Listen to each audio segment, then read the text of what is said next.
अस्सलाम वालेकुम। मैं Sheikh Asif, tutor of mathematics of YouTube channel Ace math vibes. हम जीसी यूनिवर्सिटी की आउटलाइन डिस्कस कर रहे थे। BS zoology second semester, course name algebra and trigonometry, math code 321। हमारा जो आर्टिकल चल रहा था वो था मैट्रिसेस एंड डिटर्मिनेंट्स। उसका लेक्चर नंबर 6 है जो हम रिकॉर्ड करने जा रहे हैं। ये है एप्लीकेशन ऑफ डिटर्मिनेंट के ऊपर। डिटर्मिनेंट का कंसेप्ट जो है हम पिछले लेक्चर्स में पढ़ चुके थे। वहाँ पे भी उसकी कुछ एप्लीकेशन दी थी एज ए एग्जांपल डेफिनेशन के साथ, और यहाँ पे भी उसकी एप्लीकेशन आ रही है। डिटर्मिनेंट्स को फाइंड आउट करना है। सो कैसे फाइंड आउट करेंगे? जो प्रॉपर्टीज़ ऑफ डिटर्मिनेंट हमने पढ़ी थी उसको अप्लाई करना है। कहीं पे विदाउट एक्सपेंशन है और कहीं पे एक्सपेंशन के साथ है। सो आइए इसको स्टार्ट करते हैं।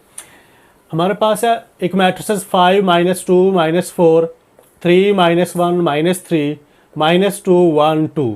इसको एक्सपेंड करना है रो 1 से। सो किसी भी मैट्रिसेस को एक्सपैंड करना है तो उसके लिए आपको कुछ साइंस का पता होना चाहिए कि एक्सपैंड अगर रो से करना है, कॉलम से करना है, किसी भी रो से किसी भी कॉलम से आप एक्सपैंड कर सकते हो। तो आपको उसके लिए साइन का पता होना चाहिए कि कौन सा साइन कहाँ पे आता है।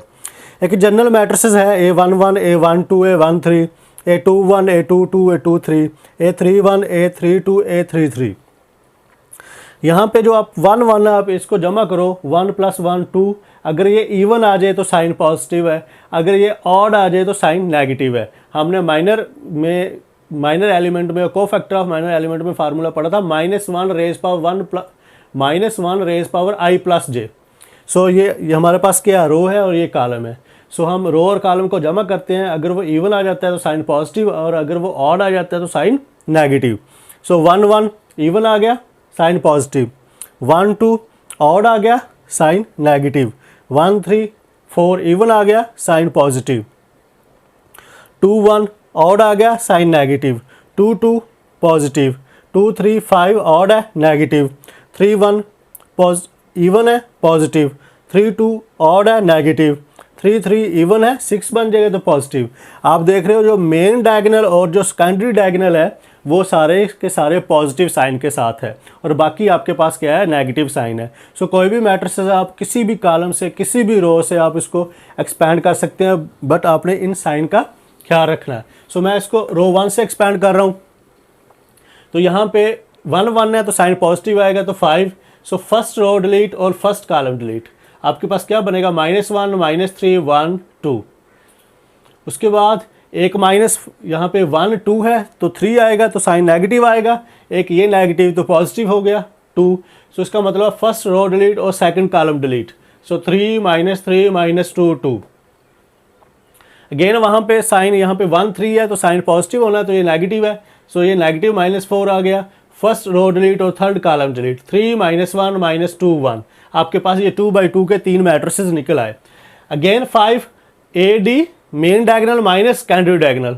सो 5 AD आपके पास -2 और माइनस, और एक ये माइनस प्लस हो जाएगा +3। अगेन आपके पास 3 और 2 6, और ये minus minus plus again minus, तो ये माइनस हो गया। -4 3 माइनस माइनस प्लस और एक फार्मूले वाला माइनस, तो ये माइनस हो गया। सो 5 -2 + 3 1 आ गया। 2 6 -6 0 आ गया। -4 3 -2 1 आ गया। सो 5 + 0 -4। 5 -4 तो 1 क्या आ गया, इसका आंसर आ गया। ये हमने एक्सपैंड किया डिटर्मिनेंट को विद एक्सपेंशन के साथ। मैंने इसको रो 1 से एक्सपैंड किया। आप इसको कॉलम 1 से भी एक्सपैंड कर सकते हो, कॉलम 3 से भी, रो 2 से भी, किसी भी रो से किसी भी कॉलम से। बट आपको साइन का ख्याल रखना होगा कि उसके साथ जो साइन आ रहे हैं वो कौन से हैं। सो दूसरा है एक मैट्रिसेस कंसीडर किया 6 7 8 3 4 5 2 3 4। हमने इसको भी एक्सपैंड करना है, लेकिन हमने इसको एक्सपेंशन से नहीं करना, हमने इसको विदाउट एक्सपेंशन से करना है। हमने प्रॉपर्टीज़ ऑफ डिटर्मिनेंट पढ़ी थी lecture number I think so 4 में। वहाँ पे जो है आपको प्रॉपर्टीज़ ऑफ डिटर्मिनेंट में बताया गया था, 6 प्रॉपर्टीज़ थी कि कैसे हम डिटर्मिनेंट को इवेल्युएट करते हैं बिना एक्सपेंशन किए। सो क्या किया, कॉलम 3 माइनस कॉलम 1 कर दिया। कॉलम 3 माइनस का ये कॉलम 1 है, ये कॉलम 2 है, ये कॉलम 3 है। Column 3 minus column 1 8 - 7 5 - 4 4 - 3। ये मेरे पास कॉलम 3 की कंडीशन आ गई, सिचुएशन आ गई, इस तरह का हो गया। फिर कॉलम 2 माइनस कॉलम 1 किया, साथ लिखते भी जाना है जो हम ऑपरेट कर रहे हैं। सो कॉलम 2 माइनस कॉलम 1 किया, 7 माइनस 6, 4 माइनस 3, 3 माइनस 2, ये साथ हमने लिख भी दिया। उसके बाद ये ऑपरेट करने के बाद हमारे पास जो रिज़ल्ट आया वो 6 3 2 आया। तो 7 माइनस 6, 4 माइनस 3, 3 माइनस 2 करोगे 1 1 आ जाएगा। 8 माइनस 7, 5 माइनस 4, 4 माइनस 3 करोगे अगेन 1 1 आ जाएगा। सो हमने प्रॉपर्टीज ऑफ डिटर्मिनेंट में पढ़ा था, if any matrices having 2 identical rows और columns then it's determinant will become 0। So इसमें आपके पास जो कॉलम 1 कॉलम 2 है और कॉलम 3 है, ये दोनों आइडेंटिकल आ रहे हैं। सो बाय प्रॉपर्टी ये इसका डिटर्मिनेंट किसके इक्वल हो गया, 0 के इक्वल हो गया। ये बिना एक्सपेंशन के इसको किया है प्रॉपर्टीज़ की मदद से। उम्मीद है इसकी आपको समझ आ गई होगी।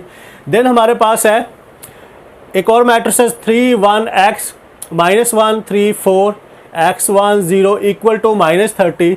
फाइंड वैल्यू ऑफ x, हमने x की वैल्यू फाइंड आउट करनी है, लेकिन ये डिटर्मिनेंट किसके इक्वल है ये उसने दे दिया है, -30 के इक्वल है। लेकिन इस डिटर्मिनेंट में उसने कोई कंडीशन नहीं लगाई कि इसको प्रॉपर्टीज़ के साथ एक्सपेंशन के साथ करना है, बिना एक्सपेंशन के साथ करना है। सो इसने कोई कंडीशन नहीं लगाई, तो हम इसको एक्सपैंड करेंगे रो 1 के साथ, ये ज़्यादा इजी है। सो एक्सपैंड बाई रो 1 का ये 1 1 साइन पॉजिटिव आया, 3 आया। 1 1 का मतलब है first row delete, first column delete, 3 4 1 0, ये आपके पास डिटर्मिनेंट आ गया। -1, सो 1 2 साइन जो है 1 2 का क्या है आपके पास माइनस है। सो माइनस आ गया 1, तो first row delete, second column delete, -1 x 40, -1 x 40 आपके पास डिटर्मिनेंट आ गया। Plus x first row delete, ये 1 3 की जगह पे है, इसका मतलब फर्स्ट रो और third column delete, -1 3 x1 -1 3 x1 equal to -30। So 3 main diagonal minus candidate diagonal, so 3 multiply 0 0 -4 -1 multiply 0 0 और आपके पास 4x -4x प्लस x -1 और -3x equal to -30। So minus आपके पास 3 -4 माइनस इंटू -4x माइनस इसको x को अंदर multiply करोगे तो -x -3x square equal to -30। So -12 आ गया, माइनस माइनस प्लस 4x आ गया, -x आ गया, -3x square plus 30 equal to 0। -3x square plus 3x, 4x minus x को 4x से -x सब्ट्रैक्ट कर दिया, 3x पॉजिटिव बच गया और आपके पास -12 है प्लस 30 है, तो आपके पास प्लस का 18 बच गया। सो आपके पास रिमेनिंग बचा, माइनस कॉमन लिया, 3x स्क्वायर -3x और -18 इक्वल टू 0। सो ये आपके पास कौन सी फॉर्म बन गई, ये आपके पास क्वाड्रेटिक इक्वेशन बन गई। सो ये पूरी की पूरी क्वाड्रेटिक इक्वेशन 3 पे डिविजिबल है, तो हमने इसको 3 पे डिवाइड कर दिया ताकि जो फैक्टर है वो आसानी से निकल आए। So x square -x -6 equal to 0, ये आपके पास क्वाड्रेटिक इक्वेशन आ गई। सो क्वाड्रेटिक इक्वेशन ये फैक्टरेबल है, तो -6 और x स्क्वायर को मल्टीप्लाई करोगे तो -6x स्क्वायर आ जाएगा। सो दो फैक्टर बनेंगे, एक -3x और एक +2x, दोनों को मल्टीप्लाई करोगे तो -6x स्क्वायर आ जाएगा, दोनों को ऐड करोगे तो आपके पास -x आ जाएगा, -3x + 2x -x आ जाएगा। So x square -3x + 2x -6 equal to 0, x common ले लिया, x -3 + 2 कॉमन ले लिया, x -3 इक्वल टू 0। तो आपके पास अगर आपके फैक्टर ठीक बने हो तो ये वाला कॉमन फैक्टर जो है वो एक ही जैसा निकलता है। तो x -3 x + 2 equal to 0, x -3 equal to 0 और x equal to 3, x + 2 equal to 0 और x इक्वल टू -2। तो सोल्यूशन सेट आपके पास क्या आया, 3 - 2। हमने x की वैल्यू फाइंड आउट करनी थी और x की वैल्यू आपके पास क्या आई, 3 - 2। सो ये मार्क मैं आपको पहले ही बता चुका हूँ इसको करने से पहले। अगेन क्वेश्चन है आपके पास 1 0 3 3 1 -1 0 2 4। ये हमने बता रहे हैं कि ये जो डिटर्मिनेंट दिया गया ये सिंगुलर है या नॉन सिंगुलर है। सो हमने सिंगुलर और नॉन सिंगुलर की डेफिनेशन में पढ़ा था कि अगर किसी भी मैट्रिक्स का डिटर्मिनेंट इक्वल टू 0 आ जाए तो वो सिंगुलर है, और अगर उसका डिटर्मिनेंट इक्वल टू नॉट 0 आए तो वो नॉन सिंगुलर है। सो हमने क्या करना है, इसका डिटर्मिनेंट खोलना है। यहाँ पे भी मेंशन नहीं किया उसने कि इसको एक्सपेंशन के साथ करना है, विदाउट एक्सपेंशन के साथ करना है। जहाँ पे वो मेंशन कर दे कि इसको एक्सपैंड करो, इसको सॉल्व करो without expansion, evaluate without expansion, तो फिर हमें प्रॉपर्टीज़ का सहारा लेना पड़ेगा। अगर वो ना मेंशन करे तो हम इसको एक्सपैंड ही करेंगे। So 10331 -1024 is a singular or non singular matrices. So मैंने मैट्रिसेस को लिख लिया, मैट्रिक्स को लिख लिया, उसको एक्सपैंड किया रो 1 के साथ। A11 first row read, first column read क्या आ गया 1 2 -1 4 -0, first row read, second column read 3 0 -1 4, फिर 1 3 first row delete, third column delete, तो 3 फर्स्ट रो डिलीट और थर्ड कॉलम डिलीट 3 0 1 2। अगेन उसको 2/2 के 3 मैट्रिसेस उसमें से निकल आए। So 1 AD main diagonal minus secondary diagonal 4 + 2 आ जाएगा, -0 12 +0 आ जाएगा, +3 6 -0 आ जाएगा। सो 4 + 2 6 आ जाएगा। सो बाहर क्योंकि 0 है, अंदर 12 है, सो 12 × 0 = 0, आपके पास 0 आ जाएगा। और 3 को 6 से मल्टीप्लाई करोगे तो आपके पास क्या आ जाएगा 18 आ जाएगा। 6 + 18 आपके पास 24 आया। इसका मतलब इसका डिटर्मिनेंट 0 के इक्वल नहीं है, तो ये नॉन सिंगुलर मैट्रिक्स है। ये कौन सा मैट्रिक्स है? ये नॉन सिंगुलर मैट्रिक्स है। It is a non singular matrix क्योंकि इसका डिटर्मिनेंट क्या है 24 आया। अगेन हमारे पास एक क्वेश्चन है, कॉलम 1 है अल्फा बीटा गैमा, कॉलम 2 है beta plus gamma, alpha plus gamma, alpha plus beta, column 3 आपके पास है 1 1 1 = 0 है, with out expansion verify that. मतलब मीन ये कि इसको एक्सपैंड किए बिना वेरीफाई करना है कि ये इसके इक्वल कैसे आया। तो इसने बाउंड कर दिया तो हम इसको एक्सपैंड नहीं कर सकते, हम इसके ऊपर प्रॉपर्टी लगाएंगे। सो अगर हम क्वेश्चंस को देखें तो हम कॉलम 1 और कॉलम 2 को ऐड कर देते हैं। जब हम कॉलम 1 और कॉलम 2 को ऐड करेंगे तो आपका कॉलम 1 बन जाएगा alpha beta gamma, again alpha beta gamma और फिर अल्फा बीटा गैमा, और कॉलम 2 आपके पास यही रहेगा और कॉलम 3 भी यही रहेगा। सो आप देख रहे हो हमने प्रॉपर्टीज में ये भी सीखा था, अगर ये किसी रो से, अगर किसी कॉलम से कुछ कॉमन आ रहा हो तो हम ले सकते हैं।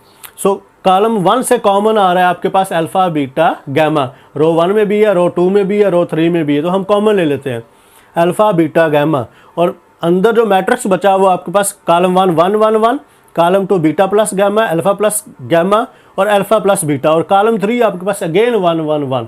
सो हमने प्रॉपर्टीज ऑफ डिटर्मिनेंट में ये पढ़ा था कि अगर किसी भी मैट्रिक्स की 2 रो और 2 कॉलम आइडेंटिकल आ जाएंगे तो उसका डिटर्मिनेंट 0 के इक्वल हो जाएगा। यहाँ आपके पास कॉलम 1 और कॉलम 3 आइडेंटिकल है तो उसका डिटर्मिनेंट किसके इक्वल हो गया? 0 के इक्वल हो गया। सो ये लेक्चर नंबर 6 था जो एप्लीकेशन ऑफ डिटर्मिनेंट था। इसमें जितने पॉसिबल जो है डिटर्मिनेंट्स के ऑप्शन होते हैं उसको एक्सपैंड करने के प्रॉपर्टीज़ की मदद से या प्रॉपर्टी के बिना मैंने कोशिश की है कि उन सब की एक एक एग्जांपल जो है शामिल कर ली जाए। उम्मीद है कि आपको आज वाले लेक्चर की समझ आ गई होगी। अल्लाह हाफिज़।